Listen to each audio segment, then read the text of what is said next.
Everyone, and welcome to the Stranger Rings podcast. We are talking about an exciting subject today. We are talking about the Buckle Up Teddy storyline. I am Corey. I'm Tom. And Tom, this is a shorter storyline, but it is also, I think, one of the first times we've covered this time period. It's 2009 WWE. Yes, this was my jam right here. I was watching Raw every week around that point. God help me. But I wasn't watching SmackDown quite as much. But I do remember this storyline from watching like the pay-per-views and reading about it. So it was interesting to finally see all of it again. Yeah, I don't think I was watching SmackDown at this time. I might have been watching Raw, though, and I know I was watching TNA. But I don't remember a lot of this. Like, I remember CM Punk doing the Straight Edge Society, which is right after this. And I remember him being champion, but I didn't remember this whole feud with The Undertaker at all. Yeah, the fact that they did this, because I remember well the Punk. I was a big Jeff Hardy fan back in the day, like everybody else, and Hmm. I was a huge fan of Punk, so I loved their feud, and this was immediately after, because it started at SummerSlam when after Punk beat Hardy for the belt, the World Heavyweight Championship in a TLC match, they Punk was standing over Hardy and the lights went out for a while and they came back on and Taker was like laying underneath Punk and he sat up and gave him the choke slam and announced his return because I don't think he'd been seen since WrestleMania. Oh, okay, yeah, because he would take like random time off after WrestleMania, like at this era, like the year before this, I think too, in like '08. Yeah, well, I think this had just started it really, like where he would just come back from Mania and then do stuff. But this was his last full time run. I know that. Yeah, he continued into like early 10, and then that was like the last time he was here for more than like a month at a time. Yes, yes. And then he would do his thing where, it was almost like a fighter in a training camp where he would stay out for a while and then not do anything. And then, and usually he'd take time off to get surgery because his hip was messed up. I think he had to have his hip replaced and he Hmm. had knee issues. And, like, a 6'11" guy jumping off the top rope and landing on his feet every night, that you're going to have wear and tear. Oh yeah, for sure. And he had like some awful feud with Kane after this, didn't he? Like that was like the end of the full-time run. Yeah, in 2010, I forgot about that. I think that was the last thing because like Paul Bearer was there, I want to say. Oh, we're gonna have to cover that because I forgot about it, but yep, I think it was really bad. yes, it was. It because I wasn't watching as much at that time, but I was getting more into Ring of Honor, and this is when the Immortal. It might have been the worst period of wrestling ever, like since '95, because you had this going on, and you had Cena joining the Nexus, and at the same time you had the Immortal storyline going on. Oh, that's some heavy hitters right there. Oh Yeah, God, gotta rough love period. Immortal though. Yes. Listen, we got ratings because of Immortal Hey, Jeff Hardy got to have his most creative character besides for like Willow and Brother Nero. and yeah, and Brother Nero at that point. So, and all those things came in TNA, so good for him. Yes, he really got to expand his creativity more than just guy who does flips.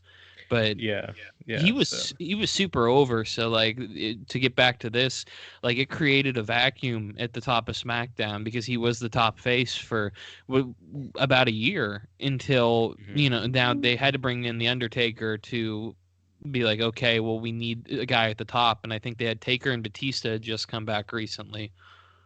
Yeah, Batista was debuted on SmackDown. I think the night after Breaking Point, like was his return. But besides for that, I don't know who else they really had at the top of SmackDown at that point. Um, Because like once Jeff Hardy was gone, I mean, you didn't really have anybody else. right, because you had Big Show and Jericho were on both shows because they were the tag team champions at that point. Oh, the Jarrah show. Yes, the Jarrah show. They were on both shows. They were workhorses, but that was a lot of fun. I do remember that well. Jericho always does well in Big Show. That was probably maybe my favorite run of his during his entire career. He had the weird goatee thing going on. Yeah, and then I remember he like he just kept jumping into tag teams because then he becomes Show Miz Yes, Show Miz, too another great after that. name. Yeah, And there was a lot of Big Show tag matches at this time. man, that definitely a good place I think for Big Shows to put him in a tag team. I always liked him and Kane when they were the tag team because it was like, who's really going to beat these people? Like, they can hold it for a year and it'd be fine.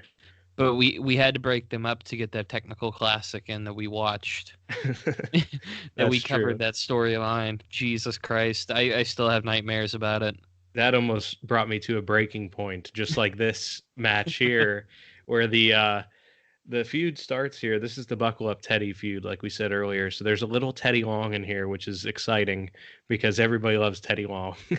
Yes. and and there's CM Punk and there's Undertaker, and those are three good guys that we haven't really talked too much about. Besides for, well, we talked a little bit about Taker because he got to you know marry Embalm somebody, people. embalm somebody, try to marry someone against their will, fill concrete crypts. He got to do a lot, Yeah.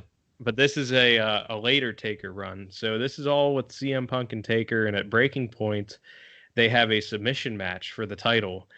And the first thing I wrote about this was that I was not expecting the old Kill Switch Engage song when Punk Oh, came out. did you see the interview he did beforehand? Because it was great. I did not. No. Oh, okay. I got to fill you in on that because I know I missed a few things on this build up too, and um, this is probably the only thing that you didn't see, but because you had this covered for sure. But Punk had an interview, and he said nobody gave him a chance against Taker, but nobody also gave him a chance against Hardy in the TLC match. And now, 3 weeks after bouncing Hardy from WWE, he said Jeff goes and does what he's been saying for months. And he said, "You won't see my mugshot on the internet, unlike Jeff." Oh my God. Yes, yeah, they had to fire shots at their recently fired employee who just got in trouble for dealing drugs. Jesus. Yeah. Well, this is, I mean, a very rough situation for Jeff Hardy, but a great way to launch into the straight edge society Yes. through this original feud with Jeff Hardy. But oh my God, that's stiff. Yeah, there was no need for it either because they're just in here talking about he's talking about the Undertaker. Like Jeff Hardy's already been gone, but they're like, "Yeah, let's twist the knife a little bit here." Yeah, that's pretty bad. That's that's really bad.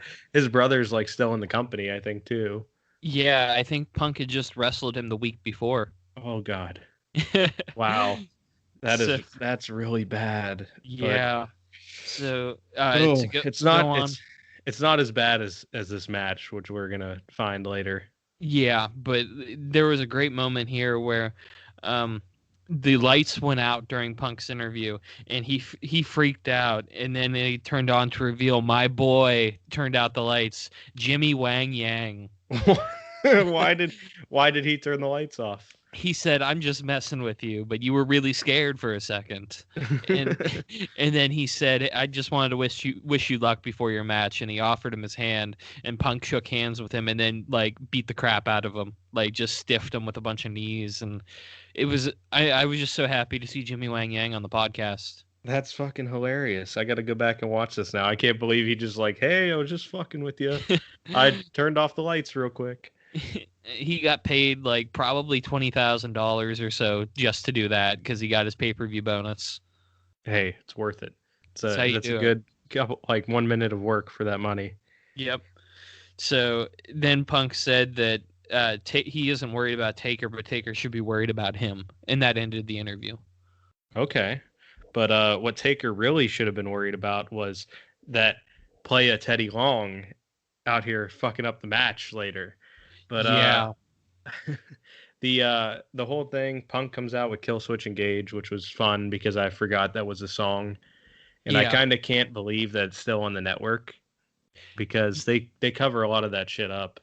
Yeah, they must have it's like Cult of Personality is another one that's still on the network too, but then you have things like all the pay-per-view songs for the most part like get changed to something generic or like The Undertaker when he came out to Ain't No Grave by Johnny Cash at Hmm. the One Mania, they completely took that away too.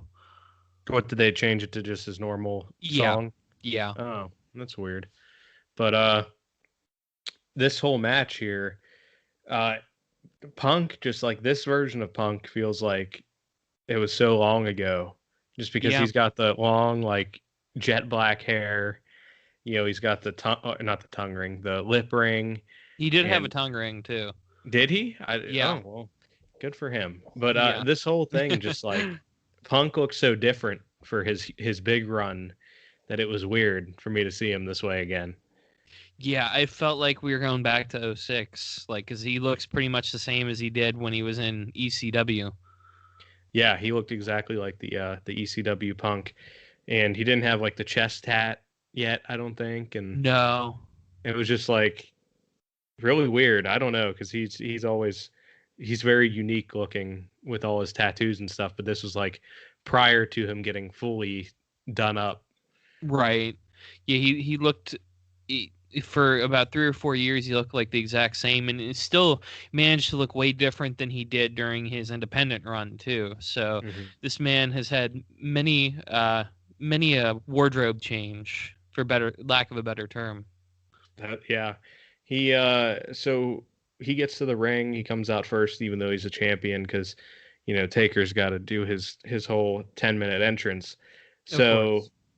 they took like a very long time to hit Taker's music during Yeah, this. I didn't know if you realized that, but it was a like a minute. whole minute and a half where they Yeah. just like stood there with the camera on CM Punk. Like I don't know if somebody couldn't find the right button to hit the music or what, but They were, it's it was weird. yeah, I think they were letting the crowd noise build because the cool thing about this, because they were in Montreal, obviously, considering what happens, but they had Punk got loud boos throughout the whole match, and then Taker got like a hero's welcome, which was really nice to see. Yeah, that's different. It's the Montreal crowd has been through a lot. As we find out later tonight, and it doesn't stop here for them. Hmm. But Taker comes out, he has his awesome entrance. This is his first time back in a while. And in the match, like these are good matches, don't get us wrong here, but we discussed this before we started recording. When you think about Undertaker and CM Punk, you're thinking of like a 4 or 5 star match every time, where these were solid, but they weren't like instant classics. Yeah, the first two especially, like this one felt like a TV match, like just a normal match you'd see on SmackDown. Yeah, there wasn't a bunch that happened. There wasn't really any. And it was a submission match too, so that's kind of, hard to work in some because you can't pin anybody. So Right. it's kind of hard to work. And those, I don't know if Undertaker is really, if we should have had him in a submission match, but No. Well, and they'd already done like the two real ones. Like they had DX and Legacy had a submissions count anywhere match that was awesome, mhm. and Cena and Orton had an I Quit match. So like they had the two cool submission matches out of the way. So they're like, okay, let's just do the normal one as the main event with Undertaker, who has one submission hold, and then Punk, who Undertaker's not going to let Punk put him in any submission hold. So we Yeah, had about, what, 10 seconds combined of actual submissions. yeah, it was just them trying to beat each other up until they grabbed their, Hold. finishing hold. But the match itself, like I did like that most of these matches started with like a scientific looking striking, like they were trying Yeah. to hit their mark because Punk does his high kicks and his knees, and Taker has always been known to throw good hands. So that was cool, but it was a lot of Taker in control at first until Punk Yeah. started kind of taking it to him, and we actually saw a chair shot to the head, which I couldn't believe. Yeah, he put his hands up, Taker, Hmm. because Taker never takes unprotected chair shots because he's very intelligent. He doesn't Yeah, want to get that CTE, which I can respect, but I was shocked to see it. yeah, I thought that they had been banned at this point already. Like just how they started moving to just back shots. Right. Maybe they gave Taker a little bit of leeway because it's him. But I had a fashion watch. Oh God. Undertaker was sporting a heavy spray tan, despite being undead, like an undead Hmm. zombie. But he had to go get that spray tan, And Yes. he was also wearing, instead of his normal like leather duster, he was Mhm. wearing like a leather trench coat without the sleeves, which I wrote he looks like he's wearing a dress. He was going with the Bill Belichick, just cut the sleeves off of it. It was his new school look. Yes, it's funny you mentioned new school because they kept saying Punk was the leader of the new generation. Hmm. And I kept thinking like, the new generation in 95 with like Duke the Dumpster Drosy. Oh, Duke the Dumpster. He was an animal. Come on Yep, now. a legend. But yeah, they kept talking to Punk, talking Punk up as he's the choice of the new generation, which I mean was pretty much true. A lot of people were very heavily into Punk at this time and before. I mean, he was already world champion before this when he beat Edge, Yeah. and then he lost in the championship scramble without being in the match. But we're not going to talk about that right now. Maybe for a future date. Yeah, I love the just on a tangent here. I love the scramble concept. Yeah, it's a good idea. I thought that, it should have been something that we saw more of. Yeah, I thought that they would have brought it back at this point because I like the idea where, it's like 30 minutes long, but you can whoever has that last fall is who gets it. Right. Now maybe like the temporary championship thing like might have diluted it a little bit in the eyes of some of the creative guys and maybe some of the wrestlers. Hmm. But I'm not totally sure cuz I thought it was an interesting concept. I remember doing that we did that in Backyard Wrestling. Hmm. And it was so Yeah. much fun. I mean, obviously we didn't have any psychology or anything, but it was like some of the most fun that we've ever had was just, okay, quick, you pin this guy and then you get pinned. Hmm. Like, but yeah, like you said, maybe that's something we could do an episode on is the scrambles. Yeah, those were fun. I think they only happened that one time. Maybe one Yeah. more after that, Yeah, I but I think they can't did an remember. ECW one, like separately. Okay. Yeah, yeah, yeah. Yeah, that might be a cool one to look at. That's Mm. something different. And I mean this match here, like it does feel like a lot like a TV match, and this is what closed the pay per view because it's Taker's return, which Yeah, is which is just it felt like it's out of place. Like you should have ended with the I Quit match, but I don't know. right. You could have probably opened the pay-per-view with this. That's true, which is what they do at Hell in a Cell, Yeah. and it worked fine. But there's some points here where after the chair shot to Taker's head, Punk counters old school by knocking Undertaker's legs out from under him, and then he hits a superplex. And like shortly after this, there's really not much to write home about in this match, but shortly after the superplex, I believe is where Punk goes to like walk over to Taker, and Taker just grabs him in Hell's Gate real fast, and he just like taps out. Immediately. I didn't know that happened either. I'm like, wait a minute. Did I forget this? Like, did something else happen here? Because it was shocking. And like, I love the idea of a submission coming that quick and then somebody tapping out immediately, Mhm. but it just felt so out of place here. Yeah, it was very weird because there wasn't like anything that built to it. They just did the Right. superplex, and then like he walked over and just got caught, which I guess is there's some realism to it, but it was just weird. So we're being led to believe here that Undertaker is the world heavyweight champion, that he is won by submission cleanly in the middle of the ring. But we're in Montreal, so that can't happen. Poor Montreal. Like you said, they're going through it for the past like 15 years, and now I don't think WWE like even goes there pre-COVID. But we get one of the greatest theme songs of all time, Mac Militant, which was formerly Rodney Mack's theme song, but then was gifted to Teddy Long, Yeah, I love that Teddy just claimed it as his own. even though it's clearly about someone else. I don't know. I love the song though. I have it Oh, on my it's phone. amazing. Do you really? Yes, I do. It It's should be come your on ringtone. before. It's come on and on shuffle before, and I'm like, I have to listen to the whole thing now. But good Teddy Long because he had just become the SmackDown GM here recently in like the last 2 weeks or something. Yeah, because they had sent, as a quick background to it, Long started in '04 in SmackDown and made it to about mid 2007 when he was about to marry Bobby Lashley's wife, Crystal. And had a heart attack in the middle of the ring. I didn't remember that happened. Oh no. Yes. Oh Yep. God. Now I do though. I can Yep. see it in my head now that you said it. No. So they wrote him off and made Vicky Guerrero the general manager, and they eventually moved Teddy Long as EC. I think he was her assistant for a while when he came back, and then he became ECW's general manager. And then they brought him back over to SmackDown where he belonged. Yeah, and Teddy was I think he's the only person to be general manager twice, You is might be what I heard. right. I think I read that somewhere. I could see that. Because I maybe of the same show twice. I think because Yeah, there's they moved to different shows, but yeah, Teddy Long is when you think of a SmackDown GM, you think of Teddy Long. absolutely. He is the definition of it. Like him and Vicky both were excellent in their roles, but Teddy, like I prefer babyface authority figures, so Teddy's just the perfect one. And the fact that he always, he there's like a 6-minute video on YouTube of just a compilation of him saying, "You're gonna go 1-on-1 with the Undertaker." and also, him and his affinity for tag team matches. Yeah, you got anything you wanted from Teddy Long as a fan, as long as it was a tag team match.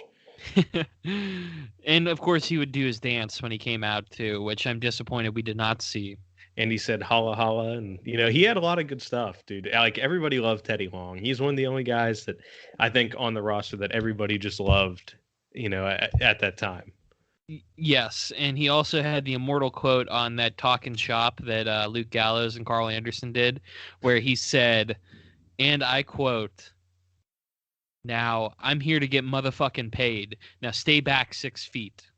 Yeah, this was like 3 months ago, so that was the best. He's like in his 70s, I think now. So Yeah, good for him. but Oh God, I love he, Teddy. he got paid, man. Yeah, he was. That was a great segment. But so the backstory here is that Punk is tapped to Hell's Gate, and Teddy Long comes out and reminds everyone that Vicky Guerrero had banned Hell's Gate like a year before this. Right. And that ban was never lifted. So Undertaker can't use that move, which makes us restart the match here. And when the match gets restarted, Punk quickly gets the Anaconda Vice, and then the ref just calls for the bell because we're in Montreal.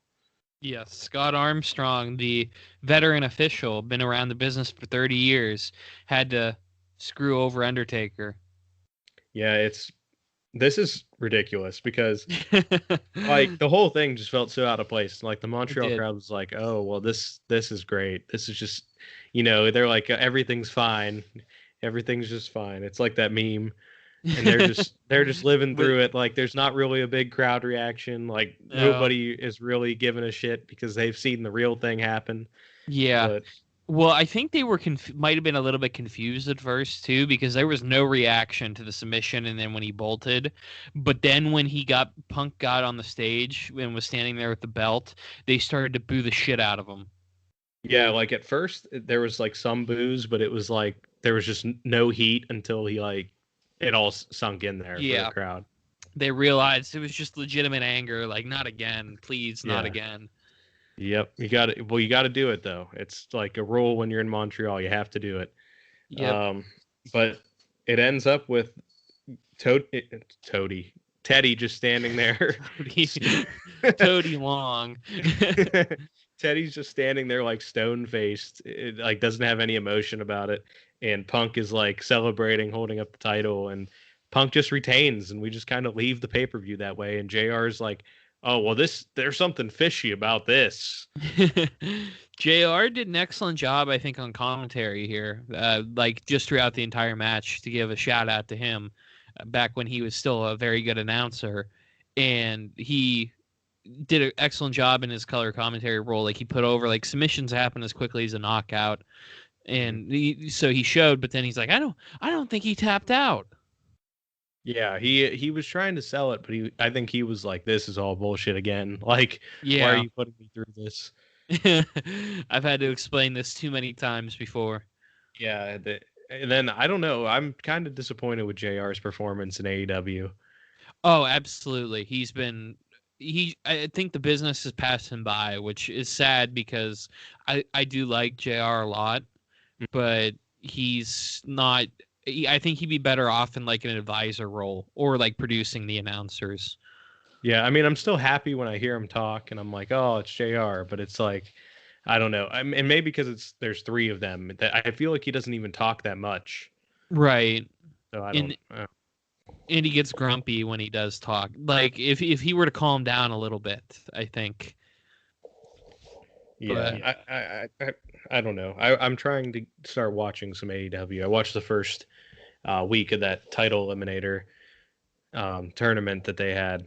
I didn't watch last week's yet, but can, I heard Wardlow, like I saw Wardlow destroy Jungle Boy with the F10, which I couldn't believe. yes, Wardlow is a you would think that he is just a generic enforcer guy, but he can really go. Yeah, he's not bad, and I really think that WWE is probably like, damn, we want this guy. Right. It's still possible eventually. Oh yeah, I mean he checks all the boxes for him, but the singing thing, not as big of a fan of. No, no, and it's like we're not gonna Jim Cornette all over it, but it's just I don't think like it. I'm glad they tried something different, but it's just not for me. Yeah, well, I saw it and I was like, okay, well, this is something. And Yeah, then it's a like thing. I was like, all right, that wasn't too bad, but let's not do that again. Like it's like trying a food you don't like. You're like, all right, I experienced it, but now we're done with this. It's But like I don't know. It was bad. so so you don't want to hear AEW the musical then. No, no, I don't want to pull. There's shows that do that like once a year, and Yeah. I think like my girlfriend and I were watching Riverdale, and I think they did, and I was like, I really don't want this. Like I Yeah. don't want this. Oh, The but one of the there's no only singing here though, at least. no, no, Punk does not sing, even though I bet he could do a badass version of This Fire Burns. Probably, yeah. Oh man, MJ. I don't know what's going on with MJF and Chris Jericho. The town hall that they did, I just couldn't get into. Maybe because it's the election stuff and I'm tired of it, but like in the crowd, like the crowd noise was all off too. Like the editing was bad, but they're two heels. Like I don't know who I'm supposed to root for. Well, that's Jericho turned face when he gave the Judas elbow to the damn clown. Like he turned face to me then, but I don't know who's the face in this whole scenario. He just has to keep hitting the Judas effect on inanimate objects and random people, and he'll be a face. Like that dude no sold that thing, and he was like, "That was a bad decision," and just ended this dude. But oh yeah, so almost ending Punk's career and Teddy Long's and Scott Armstrong's in one night. WWE they did this Montreal bullshit again, and then we come back to SmackDown on September 18th, 2009, where we have an interview with Scott Armstrong himself. Mr. Charisma. He came off. He was like, I, you know, shit happens. We're in Montreal. I had to do it. He the best thing was so he's putting over. He said he was asked to do something by someone much higher on the totem pole than him, which you know is understandable. But he said that he loves his wife and kids, and quote, "They're the reason for my season, so to speak." Yeah, that was such an eloquent way to put, you know, his love for his kids and wife over. Yes, it was No. the highlight of the interview for sure. Yeah, and he was just like, "Oh, I knew this was wrong, but I have to answer to my boss, you know, my higher up, so I done did it now." Like, I don't know.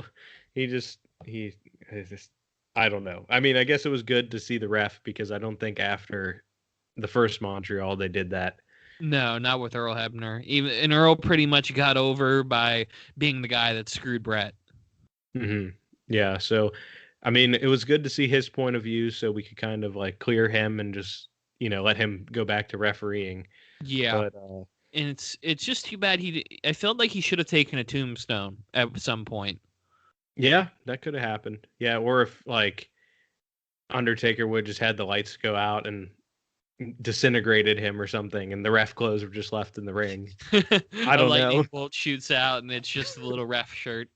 Yeah, I don't know. He should have probably had something happen to him, or maybe they could have announced like I don't know, Vince could have been like, he's suspended indefinitely until the storyline was over. Right.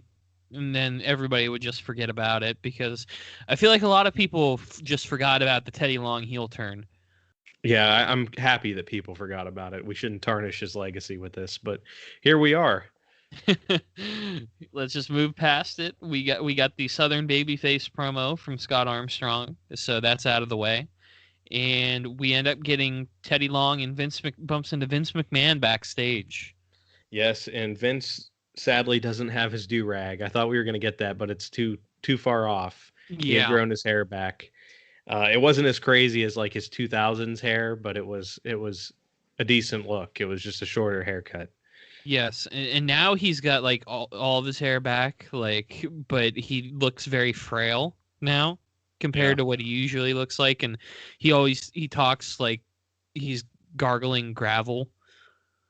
Yeah, the man's been living a hard life for like 50 years at this point. Like he has been on the road constantly for 50 years. Like Yeah, it can't be good for his health. It's notorious that he doesn't sleep and that he yeah, like just eats like grilled steak. chicken and steak, like just plain. And I don't know. He might outlive everybody in the world at this point, but True, Vince man, McMahon just cannot die. yeah, that's what Jim Cornette, I know he said before, like the old school catering. He's like, it was like what Vince wanted, what he thought everybody should eat. It was like plain chicken and like cold cut turkey, and that was all there was. I'm all about the plain chicken though.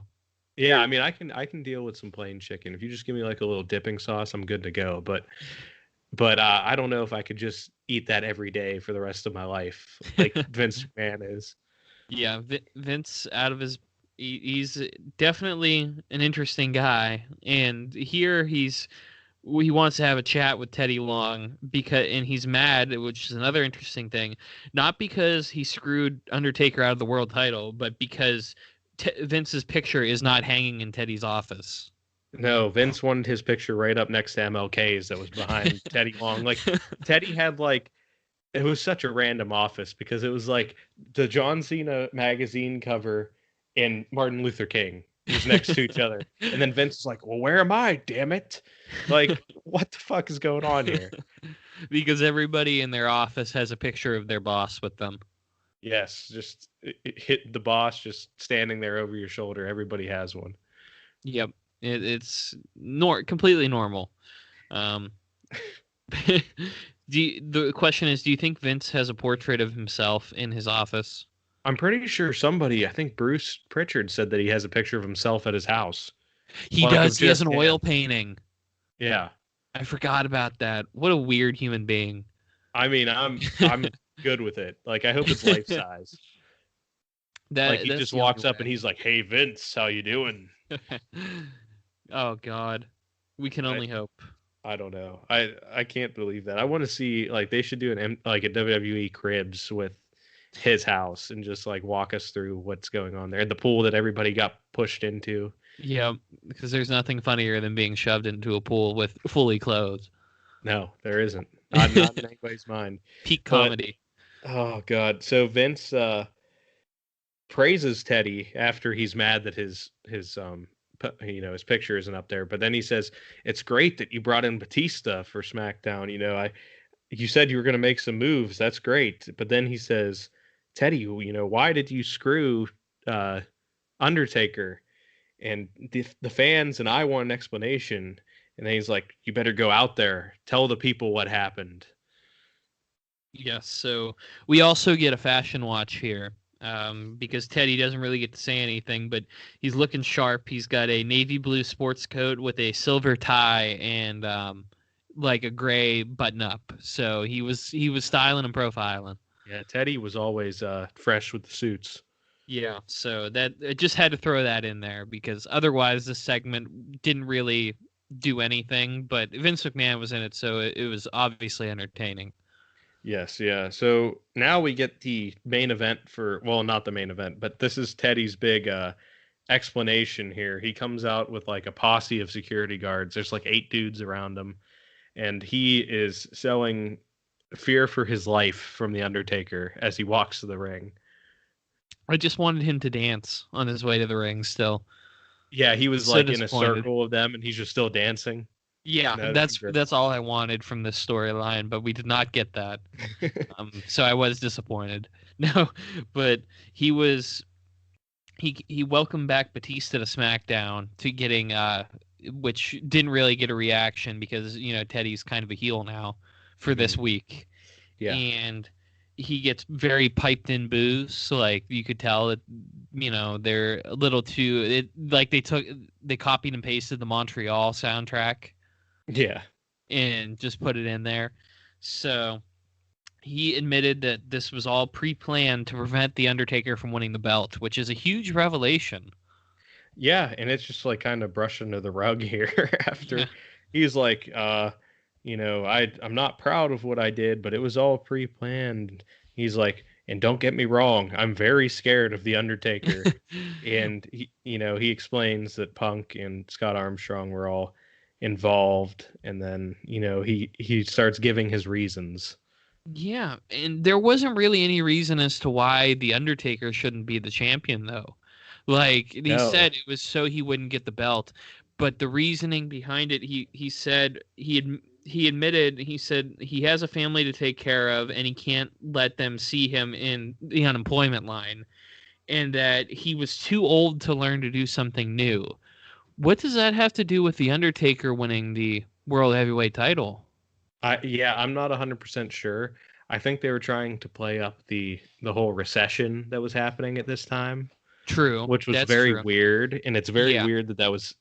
I mean, you can do that storyline, but you got to have some kind of reason for it. Like he's like, "There's a recession. I don't want to be unemployed, so I screwed the Undertaker." That's exactly what it was. But why they just didn't say like why did it have to be the Undertaker? Like what would induce fans to coming to watch this? It was I just like so I don't know. confusing, and I just don't want to see the Undertaker be like because he's beloved by the fans. I don't know, man. I And looked so is way too far Teddy. into this. Yeah, like everybody loves Teddy Long. I would tune into SmackDown to see Teddy Long in the opening segment, Yeah, but there's no reason this should like there was for a heel like more so if they were putting because I think Vince was putting on pressure onto him to be like you got to turn SmackDown around after Vicky and why wouldn't to turn it around why wouldn't he announce the return of Batista and the Undertaker like yeah, why isn't that enough he's like I got to keep my job so I don't end up on the unemployment line. So my first thing as GM is I am bringing back the Undertaker, and he's fighting yes, CM Punk. Like that makes so much more sense. it does. And the fact like that Undertaker wins the World Heavyweight title, wouldn't that be more ratings? You want to see the Undertaker defend it rather than chase it. Like as a fan, you want to see your like. I was happy as a kid when Cena was on top, Hmm. and I wanted to see who he'd fight next. Like, you think you just we're putting too much logic into this storyline, though. Yeah, there's no logic in this at all. So, oh god, the just he so Undertaker Teddy talks about how times are tough and he apologizes to the fans and he apologizes to the Undertaker because in the middle of this segment he must have realized how bad this creative was and he is just selling fear and he says I hope Undertaker will forgive me and he just kind of leaves with his entourage of security. Yeah, he was. Teddy was completely. It was so weird seeing him like this, man. I can't get over it. Yeah, he was just out of his element. Like there was no other time where he's had to play any kind of character like this. Yeah, because he's been a heel before, and he did the White Boy challenges with Rodney Mack, which were great, and he's been a heel manager. But Teddy like this, where he's still trying to be a face, but like sympathetic, but he's a heel for what he's doing. It Mhm. just doesn't feel like I don't know. Yeah, just disappointing.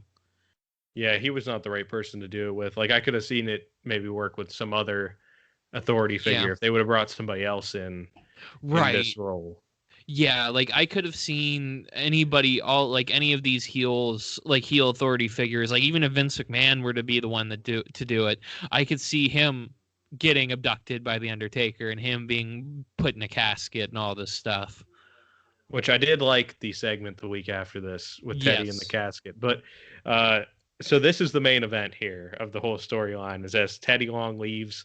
First, he's checking like there's going to be a sniper or something because he's like pointing to the security guards, like, is he over there? Like, and they're staying vigilant. And we see him walk all the way through the curtain and back to the limo. And like, he's going to get the hell out of there before Taker can get him.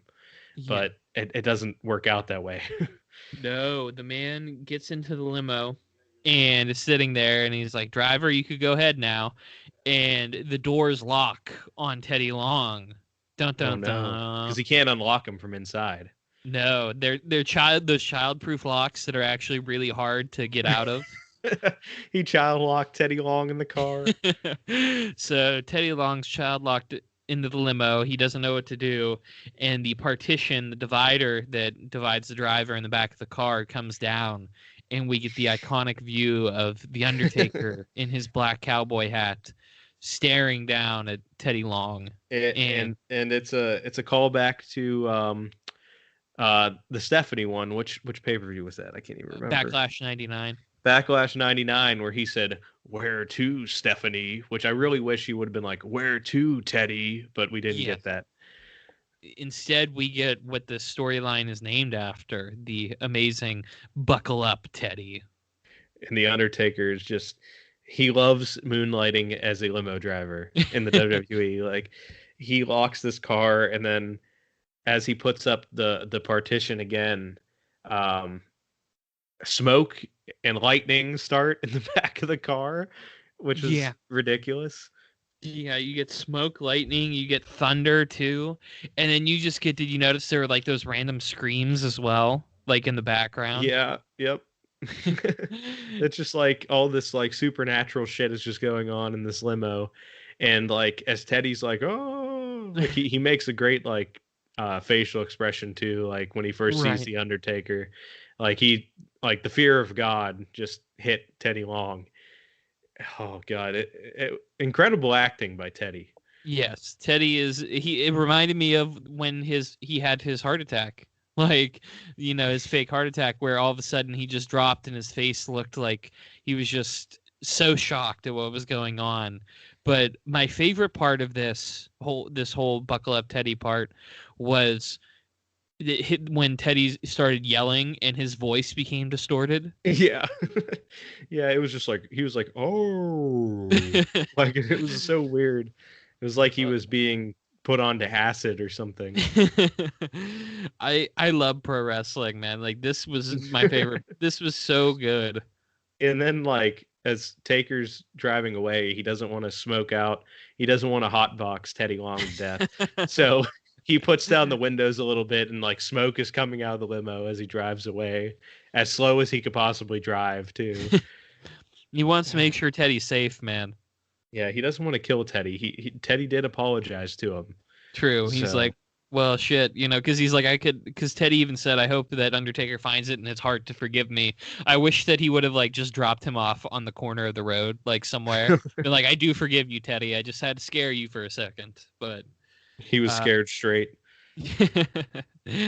so we get to the September 25th episode of Oh, SmackDown. I have to talk about the Punk promo. This was the one you didn't see too. Oh yeah, you right, you right. So this doesn't really have anything to do with the Undertaker or Teddy Long, but this is like the maybe one of the first promos where Punk starts talking about how straight edge he is and how all the people in the audience are all you know not pure because they drink beer and they take Advil and all this stuff.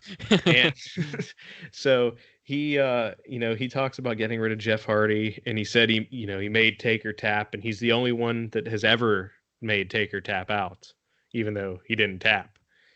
But he starts addressing the people and he said since Taker is gone that he's like going to start preaching to them and he says they need a leader that's going to stop them from the pills, the beer, the smoking, and he says they're like brainless zombies and that he is their straight edge savior.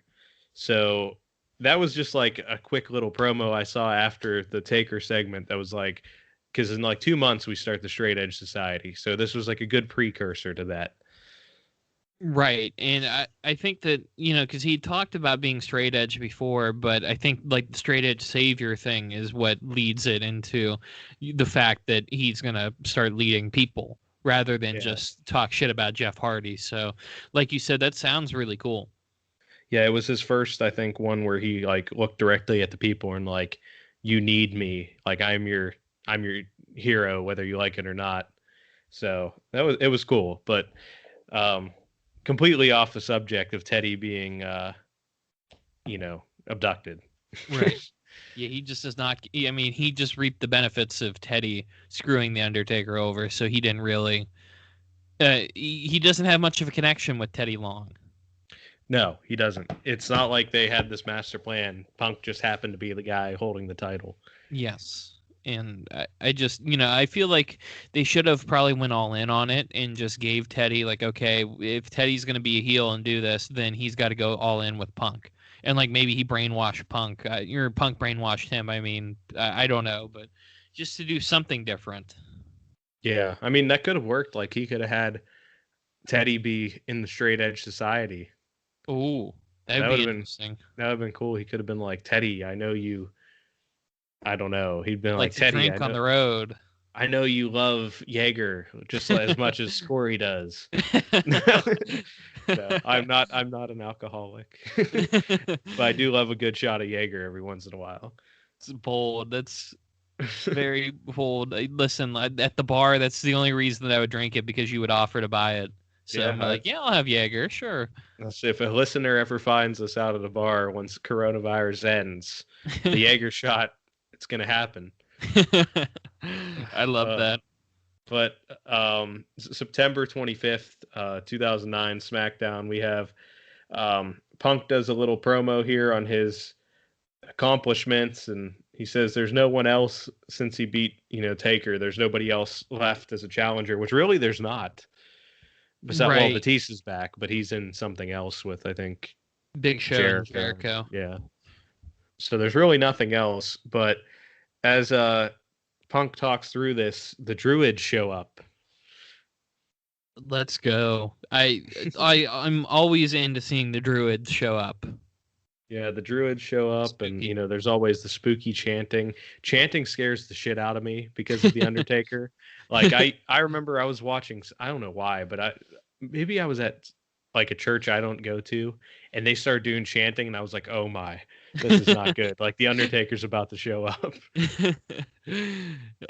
Oh my god. Yeah, the chanting is just very especially like in Latin or whatever, like you said, it's spooky. And that would always be the Undertaker's big entrances, like would have the chanting and the druids. Oh, you know what else used to freak me out with Undertaker was when he had the two little girls. Didn't they Oh do yeah, that and they that did the whole like nursery video? rhyme like to Yeah. build up his return. Yeah, that was spooky. Yeah, that was freaky. I didn't like that. Not when I was like 9. Didn't like Yeah, that at all. I forgot But that happened. But I remember when SmackDown came to our town, the Druids showed up. The Undertaker didn't show up, but It was when Mark Henry had put the Undertaker out, and he was cutting a promo, and the Druids showed up, and I think they like tracked sand into the ring oh, I like it. Yeah. The because the Druids anytime are mummies. They're mummies after all. yeah, they're the Scorpion King. Oh god, that's great. But what do we have here? We got Punk. Yeah, so the Druids come out and they have a casket with them. And they come out and bring the casket to the ring and just like leave it there. And this understandably freaks CM Punk out. It's not a good situation. No, no, not at all. Punk is, and he obviously thinks it's Taker, so he grabs a steel chair and beats up the casket a little bit with it, thinking that that's going to help, this 600-pound, or not 600, well, caskets are very heavy. They are. So, like, taking this big hunk of metal and hitting it with a steel chair is very surprising. Yeah, it's like a warning shot. He was like, "Listen, I got a chair, boy. I'm gonna hit you in the head." Like, he's like, I will mess you up." But after he hits it a couple times, he opens the casket to find that it is not Undertaker. It is actually Teddy Long, who is like, he has like a, he's like mouth is gagged, so he can't speak. Right. Yeah, he's all tied up and looking disheveled. He's in the same suit that he was in last week, but it's all Yeah, tattered. yeah, he has like tears in it and stuff, and he just looks like he has really been through it in the last 7 days. And this is where the under or not Undertaker, CM Punk rolls Teddy into the ring, and he's like, "Teddy, I'm glad it's you. How you been?" He's all happy to see him too. And did you hear that there was a "fuck him up Teddy" chant That's great. by No, like I didn't six hear it. people in the crowd? They're like, "Fuck him up Teddy, fuck him up." That would have been great if Teddy just came out and like had like green mist or something and just hit. Not the red mist. You don't want No, that one, but the green no. one. The black mist is the worst mist, though. Remember, that makes people go blind, so you can't blind your world heavyweight champion. Oh my god. But Teddy, he finally gets the thing taken off his mouth, and we get an iconic Teddy Long line here. First he says the ban on the Hell's Gate is lifted as of right now. So Teddy has turned back face. And then he says, CM Punk, you will go one-on-one with The Undertaker at Hell in a Cell. And then he stops for half a second. He goes, and you will go one-on-one with The Undertaker tonight. Yes, and the crowd goes mental at the fact that they get to see the Undertaker wrestle.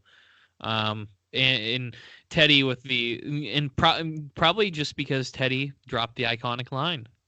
Yeah, Teddy.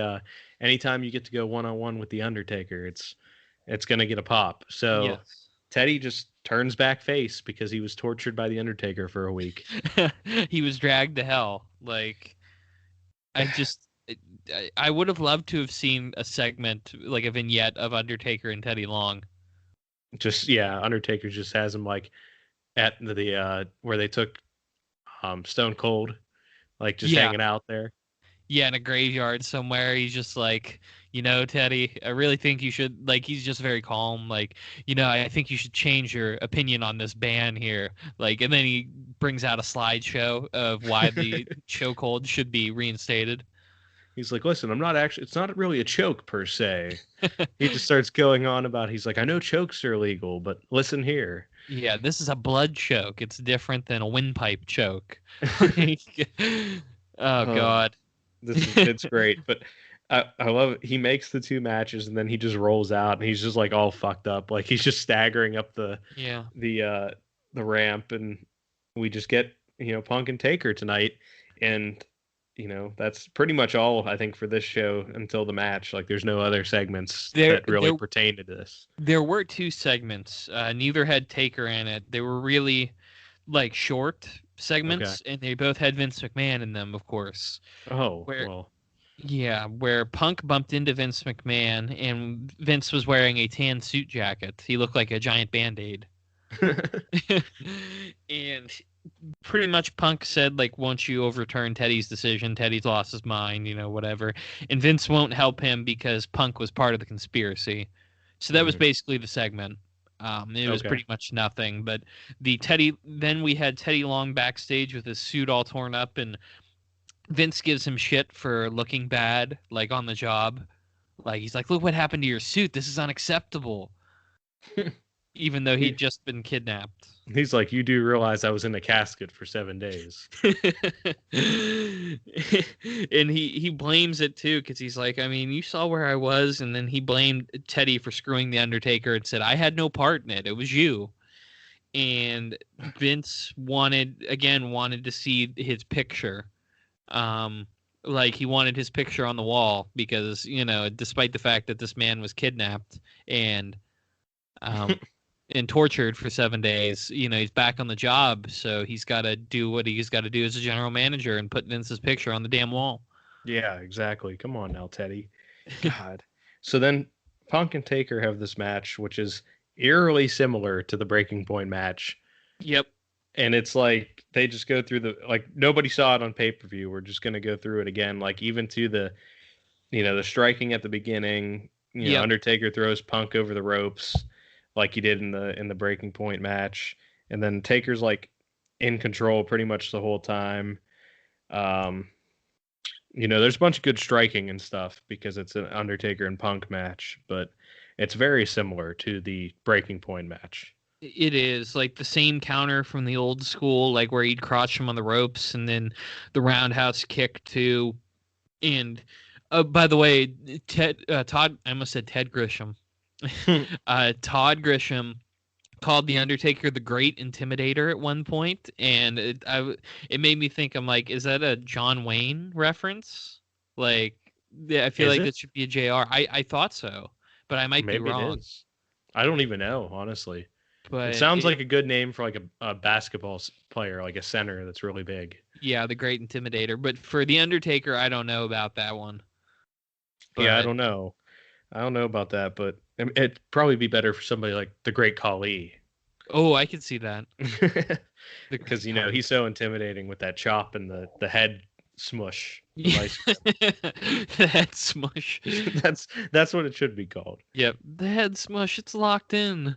But He's gonna break his cranium.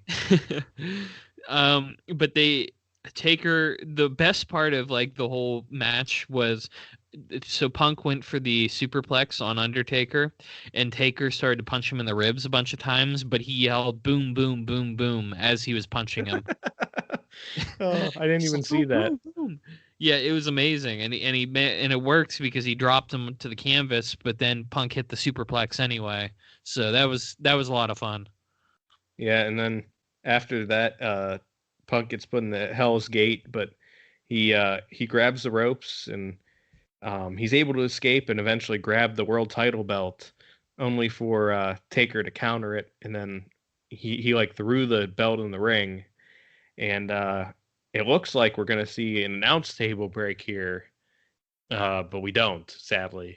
I was hoping No, for it. no, that would have been an awesome finish to this match. Would have been the last ride through the table, but I actually liked the finish here. So did Um, I. yeah, he goes for the last ride through the table, but Punk drops out the back and shoves Undertaker onto the table, and then bolts into the ring, grabs his belt, and wins the match by countout. Yeah, it was a good way to protect everybody and get Punk like a cheap win. And he didn't really have to get beat up too bad by Taker because I don't know, it's very hard for Taker to really lose at all. Right, So this especially was a on good TV. this was a good escape. Yeah, it was, and it made Taker look strong, and it made Punk like it fit in with the storyline where you're gonna be in Hell in a Cell and you can't run there. Yeah, it did work out good with the whole feud and everything. So that was good. But then after this, I don't think you didn't watch this, right? No, The 8-man tag. So I watched this. This is like a bonus, I guess. Um, on October 2nd, which is the last SmackDown before Hell in a Cell, it's the 10th anniversary SmackDown, and you get Cena, DX, and Taker against Legacy and CM Punk in an 8-man tag, which is fun. And it was that I is mean, if you guys want to watch just a fun like TV match, this is the one to watch from this week because the other one-on-ones aren't anything insane. But this right. was you get a very young looking Randy Orton and Cody Rhodes and Ted DiBiase and a very young Punk and against like the four heavy hitters of that WWE era. So it was pretty good. Um, there was always this made me like be reminded of how good Legacy could have been. Yeah, instead of just like Orton's henchmen, like if they would have, like they really could have done a lot with Cody and, well, I was gonna say and Ted DiBiase, but especially Cody. See, I always liked Ted too, though. Like he wasn't as gifted as Cody, but like he was a decent wrestler and like he could do everything, decently. He wasn't going to be like the world's biggest star, but Right. He's competent. Like, and it's weird because you don't see him in any wrestling or anything now. yeah, I don't know what he's really doing anymore. I mean, I gotta say, if we could have Ted DiBiase and Rob Conway fight each other, we would have ratings on ratings. Oh, did you hear? I don't know. On one of JR's last episodes on Grilling JR, he talked about Rob Conway a little bit. Oh, I don't know which one it was, but he did say he was like, "Oh, Rob was a hell of a hand. He was a good performer." Yep. And I was like, "Damn right he was." I mean, just look at him. Just look at him, the model of excellence. Fucking love it. He's Our Instagram follows Rob Conway now. good. I'm glad. I'll have to check and see if he has a Twitter and follow him, because if we could get Rob Conway on the podcast at some point, we might as well just shut it down. Yeah, you It's too can't get good. any bigger than that. No. But this whole match, you get a lot of DiBiase and Rhodes getting the TV work in, and you get Orton, like, during this time, he only came in when they're in complete control. Like, he was trying to be like, like a snake, pretty much. Yeah. How he was the Viper, and Punk didn't want anything to do with Undertaker. Like, he only really came in when Shawn or Triple H or somebody was in the ring. But the whole thing was just like a fun, 4-on-4 match where you had and it was a good mix because you had Taker and Michaels fight each other the year before this. So when Taker got tagged in, him and Michaels kind of had a stare down. Oh, that's yeah. cool. And then Cody Rhodes ran at them, and Shawn had his back turned, and it looked like Taker was going to punch Shawn, but he actually hit Cody as he was running in. So it was like a good little story there, because they end up fighting again, after this. That's some long-term storytelling right there. I appreciate that. Yeah, and I mean, at the end, this was like, when you have 8 guys, it was great. Like, you get the hot tags. Triple H came in, like, kind of took some people down, and then he went, and Punk was the legal man on the other side, and he went to tag in Taker, and Punk saw that and ran and tagged in Randy Orton, like, got the hell out of there. So that's nice. Yeah, and then Orton, like, got up after the faces had cleared everybody else, and he was like in the middle of Taker, DX, and Cena, and he turned to Cena like he was going to get the FU, but then he turned around and Taker gave him the tombstone to win. So it was cool. It was fun. That sounds like a lot of fun, man. That's something I'm gonna have to check out once really I'm done here, because there's a lot of good TV matches like in that era with DX involved, and like in those, like, because they had good stuff against Jericho and Big Show. I know, like, the top guys of that era really had some good matches. Yeah, there was just like, it's not a 5-star classic or anything, but it's one of them. 8-man tags are usually fun because you get that at the end where everybody's getting thrown around and everybody starts hitting finishers and stuff. So this was like that fun 8-man tag, SmackDown or Raw match. So it's worth the watch just for like the 12 minutes that you get. Yeah, I feel like we haven't had that type of match in a long time with that many people in it. Like, maybe the Survivor Series might be different since that's coming up, but we haven't had, I mean, maybe with at the beginning of the year when Seth Rollins was doing his thing, but really, like, not with as many huge stars. Like, you don't have like those 8 guys. Like, you don't have, it's tough to even think of like 8 guys on the level of Taker and Cena and Shawn and Triple H. Like, I don't even know who that would be now. Yeah, I don't. That's a great question, honestly. Like, you could do it maybe in NXT, like, Right. Undisputed Era and whoever, but there was just like, which Pat McAfee leading a stable to destroy the Undisputed Era is my favorite thing.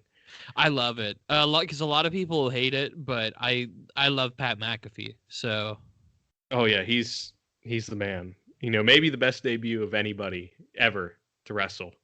Yeah, I still, most athletic debut. Yeah, maybe. that could be it. Yeah, because just the jump to the rope.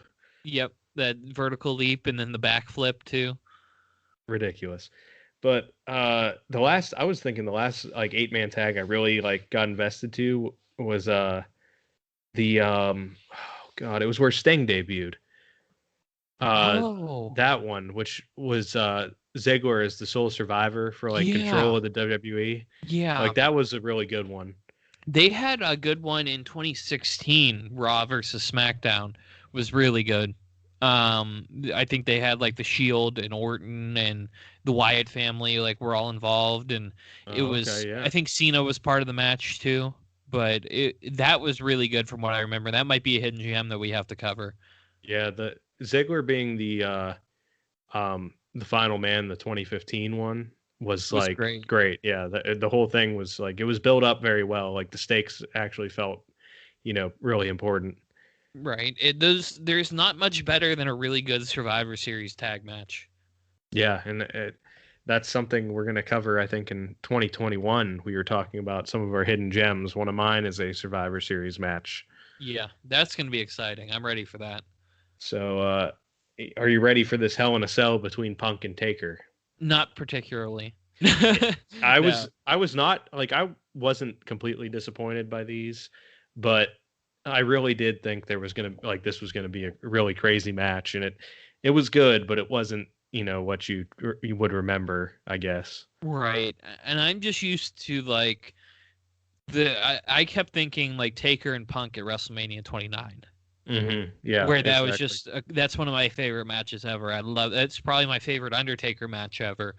Like it just incredible match, and I they just didn't have that magic there yet. Speaking of best Taker matches or favorite moments, when he there's a new guy that's a rep at the place my dad, he comes in where my dad works, and he's like 30, I think, and he's a Pittsburgh native, and he was at the show where they threw Mankind off What? the cell. Yep. Oh my god. We just randomly started talking about it for some reason, like because the Wild Samoans were on, and I showed my dad that they were out with Roman Reigns, Yeah. and this guy was like, "Oh yeah, man, I used to watch that. I was actually at the where Mick Foley got thrown off." And I was like, "Wait, excuse me?" So then we talked about it for like 10 minutes, and he was like a pretty big fan back in the day. He was like, even through college, like we watched Raw, like me and my roommates all the time. And I was like, "Oh man, you're my favorite rep that comes in here now." Well, especially like I mean, how many people there? I mean, there had to have been like what less than 20,000 people there that night. Yeah, yeah. I was at the. I don't even think it's the arena that's there now. I think it was the one No. before that. Yeah, I can't remember what it's called. Which I'm not it's the hockey stadium, Yeah, yep. but I can't So remember what it's called. he got to be, he said he was like, he got to see Mankind get thrown off, and he's like, that whole building was like, just like, what the fuck do we do now? Like after that, like people were very, it was a crazy pop, but he's like, and then everybody was like, shit, he might be really fucked up. Yeah. So it was cool that he shared that with me. So, oh, I wish I could have been to something crazy like that. I mean, we got the surreal experience of, the Daniel Bryan Rumble. Yeah. That was a lot of fun. And you got to see Taker's what was thought to be his last match. Oh yeah, against Roman. Yeah. So That that was cool, and the Hardys' return was that night too, which was yeah. insane. I've never heard a crowd that loud. Yeah. Which But yeah, oof. you could even tell in the open air stadium, which is crazy. Yeah, if that was indoors, the roof might have came off the place. Yeah. Wild stuff. But what's not as wild is this Hell in a Cell match right here. No, it's not. Disappointing. Very disappointing. Well, it was actually a decent match. I got to give it credit. Like they had some good psychology here. They they did like the little thing at the beginning where Punk had to get out of the corner, like because he was cornered by Taker, and he Hmm. ran around the ring and tried to stomp on Taker as Taker chased him, but then Taker pulled him back out of the ring and threw him into the cage. Yeah, Punk got thrown off the cage like multiple times right at the beginning. Taker wasn't taking no shit. Yeah, which is a great way to start a Hell in a Cell match, is you just throw the heel around into the cell. Yeah, for sure. And I mean, he threw him around for like 2 minutes out there until Punk was able to counter as Taker was walking by the steps. He kicked him into Taker's knees. So, there's a good story there. He really did work Taker's knees and, trying to chop the big man down, so to speak. Yeah, I loved that part, and what I also loved was Todd Grisham showing his like knowledge of the future, saying that Punk was a Muay Thai master who could outstrike anyone except Mickey Gall, of Yeah, course. except for a low-level UFC fighter. Poor Punk. That's one thing. I was actually there for Punk's first UFC fight in Cleveland, You, and that was something. you were at his last wrestling match and his first UFC fight. Yes. So How that's wild is something. that? Yeah.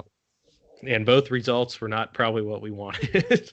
No, not at all. Not good nights in the life of CM Punk, but I'm a huge Punk fan, so like watching this, this is his first appearance on the podcast. Like I'd loved seeing him again.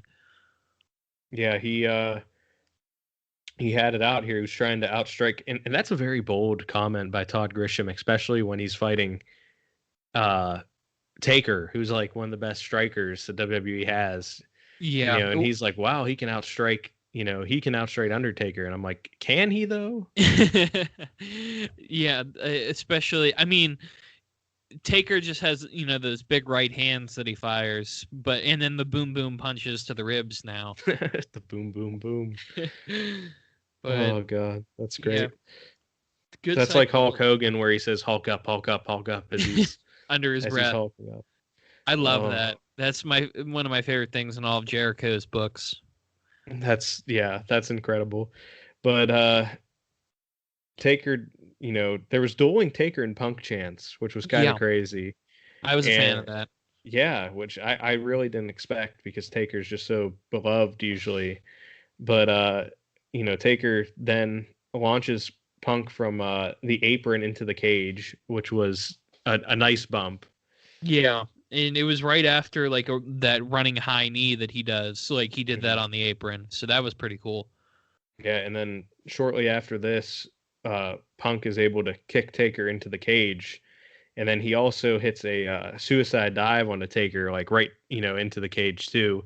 So he was really taking it to Taker. And my next note though was that I forgot like how well Taker could move because it's been Yeah, such a long time that we haven't seen Taker be fully mobile in like over a decade now. right. Because it's been about a decade because this was the point I felt like probably after his last match with Shawn was when he started to slow down. Because even like when you went to Triple H, like the two matches with Triple H, they were really weapon heavy and they were more slow paced. He was just so fucking quick here, especially for this is a guy that's 6'10", 6'11". Yeah, Andy's like it's not like he's super young here. Like he's still like 45. Right. I mean, he's in phenomenal shape. It was just before, and he's still in, good shape. It's just his body is catching up to him. Yeah, I mean he's in his mid 50s now. It's just like it's not Right. realistic for him to be, diving over the ropes onto cameramen anymore. Like Yeah. I mean, even if they were supposed to catch him. Yep. Sim Snuka. That Oh, poor guy. he said there's a 300-pound man about to land on me. Oh god, that was uh oh man. But yeah, but Taker moving through here was cool to see. So I mean, I was happy that I saw Taker. And it's hard to remember him that way after seeing so many, like, the streak match where it was just painful. And then that Cena match at Mania where he completely missed the big boot, like didn't even come close. Oh yeah, I forgot about that. And he did have I always forget he had those two excellent matches against Brock, like in SummerSlam 2015 and Hell in a Cell. But again, Mhm. he wasn't moving as quick. No, they definitely changed to be a lot slower pace at that Yeah. point. Yeah. So, but like you said, it's nice to see him move quick here. Both these guys, they eventually get to the point where they're trading shots when they're standing on, they're both kneeling in the ring and they're throwing Hmm. punches, and they get the yay boo thing going on. Yep. Yeah, that was fun because Punk was throwing some kicks too, so True. that was nice. And this is where I believe they go for like Taker goes for the choke slam, Yeah. and then Punk is able to like hit a knee and get out, and then Taker goes for the tombstone, and Punk's able to get out again, and this leads to Punk hitting Taker in the head with a chair, protected, but Yeah. he hits him with the chair again. So they're really letting him use chairs here. Yeah, they're like pay-per-view matches, man. Hell in a Cell. Like we might as well let them, because clearly he got his hands up, but still, it's surprising to see.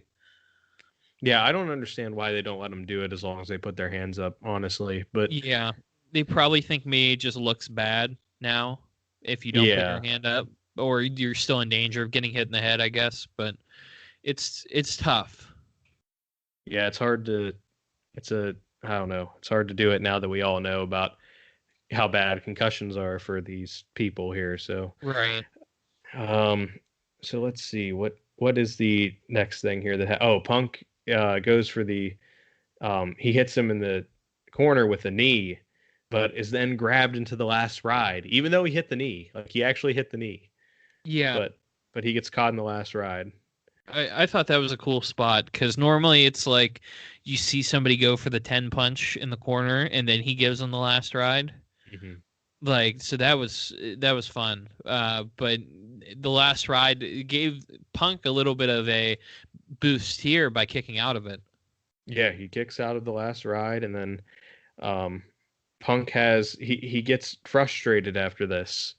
After he goes for like a pin attempt, and he grabs the chair, and Taker's standing in the corner, and it's like Punk is gonna run and just like launch himself with this chair and kill the Undertaker, but instead Taker puts his feet up and kicks the chair into Punk's head, leading to the choke slam, a tombstone, and the finish.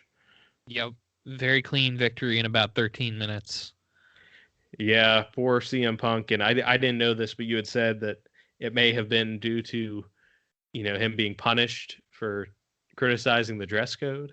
Yeah, criticizing the dress code, and I think he said something along the lines of, because I think he got accused, like got in trouble for wearing shorts or something dumb, and he said, well, why can John Cena not abide by the dress code, but I have to, and allegedly that's what happened, and he was forced to lose the world title because of it. Oh man, yeah, that sounds like it could definitely be true, but either way, Taker gets the clean win here in about less than 15 minutes, and I mean, it was a good match. There was definitely nothing where you're like, wow, this sucked, but you're expecting a little bit more with a Hell in a Cell and CM Punk and Undertaker. Yeah, and like we said earlier, this did open the pay-per-view, so that probably played a part in it because they had two more Hell in a Cell matches to go. Mm-hmm. But still, like, you think that you give this one more time than like DX versus Legacy. Yeah, they always gave DX so much time, like all Yeah. the time. Like they always got like 25 minutes. Yeah, So in Triple H too. Like I remember looking back after he had that like 50-minute match against Batista, or what it felt like that at Mania 35. We went back and read all the times for his matches, and he had like the longest out of like the past 15 WrestleManias. He had the longest match in like 12 of them. yeah, that seems about right. He's I don't know. They always give it to him, and then he was in the he won that Royal Rumble and won the title just Yep. recently, and he was in that for a good amount of time. So He also had the 45-minute Hell in a Cell match against Shawn. yeah, he did. Yeah. Yeah, that's going to be a worst of wrestling there. Yeah, he had a very long that was a very long match. That and when he was in the Kimura from Brock for like 35 minutes. Yep. Yeah, and then he had his own Kimura. Like that, man. Triple H has had some matches. We'll call him that. And I mean, yeah, he's going to be on the podcast here again at some point in the next couple months. So Yep. he actually a couple times, I think. So I mean, we'll be talking more about good old trips. And but this one, yeah, how do you feel about Buckle Up Teddy? I expected a little bit more out of the storyline. Like I thought they went a little bit further with the heel turn, but this was worth it just for the Buckle Up Teddy segment. Yeah, like it's called Buckle Up Teddy, but it's really only like two times you see Teddy Long. Yeah, It's not really a Teddy focused storyline, but I mean, that was fun. Like that whole segment was fun where it he was. got put in the limo and everything, and where he was laying on the ground making matches with the Undertaker. And we got to see CM Punk for the first time, and which I don't think we'll see him for a while. Well, actually, we will see him in December, um, Yes, we but will. briefly, Hmm. briefly. But that'll be the last time for a while. So it's always nice for me to see CM Punk at least. I still got the poster of him up in my room, his There you best in the go. world version. But big Punk fan. Like I said, I went to his fight, but it was just nice to see him again, especially as like old school CM Punk. Yeah, it was cool. I wasn't ready for Kill Switch Engage. I remember that song and his ECW stuff and all that good stuff. So it was cool to see him like this, because everybody kind of remembers, after the pipe bomb. So it was cool to see old Punk. Yes, absolutely, and old Taker that was able to move. Yeah, Taker being able to move was on. He was really on a different level at that point when he was really going hard. Uh, but what do we have coming up after this? We have the Eddie Guerrero tribute show on November 11th. It is crazily been somehow 15 years since Eddie Guerrero has passed away. It's amazing, and like I started watching wrestling after Eddie died, but it was very recently after he died, so his presence was still felt there. Because and it's just crazy to think how shocking it is that just somebody in your company that's a wrestler, like that's such a huge part of the show, just dies like that young. Yeah. It's really, really. I mean, it's maybe the saddest wrestling death. Yeah, it was very shocking too because he was really hitting his stride in those last 2 or 3 years. You Yeah, know, and poor Eddie.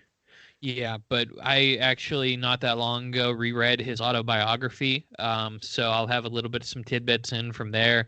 We'll do some of his best matches and segments. That's going to be really fun. It might be an emotional show, but I'm ready for it.